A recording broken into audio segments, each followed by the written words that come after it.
আপনাকে বুকে লাথি মারতে চাই, ওকে ভালোবাসবেন? তাহলে আমাদের জানের চাইতেও প্রিয় আমাদের রাসূল। আমাদের জান যদি বাইর করে না হয় তাহলে আমরা লাশ, আমরা যদি মারা যাই তাহলে আমরা লাশ।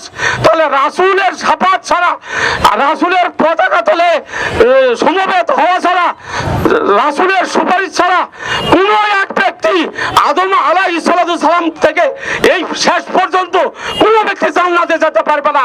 সেই রাসূলের উপরে আঘাত বারবার আসতেছে। এই নাস্তিক বেঈমান কাফের এরা কি পেয়েছে আমাদের মুসলমানদের? আমরা যদি বদরের যুদ্ধে 313 জন, তারপরে ওরা 1000 জন হয়েও আমাদের কি বদরের যুদ্ধে তারা কি জয়ী হতে পেয়েছিল? তাহলে আমরা মুসলমান, সাগরে মুসলমান কেন এখনো ঘুমিয়ে আছো? এসো বের হয়ে আমরা সকলেই বিশ্বের মুসলমান এক হয়ে আমরা কাঁধে কাঁধে মিলিয়ে দলমত নির্বিশেষে বিমানের দাবিতে রাসূলের এই প্রতিবাদ জানাচ্ছি।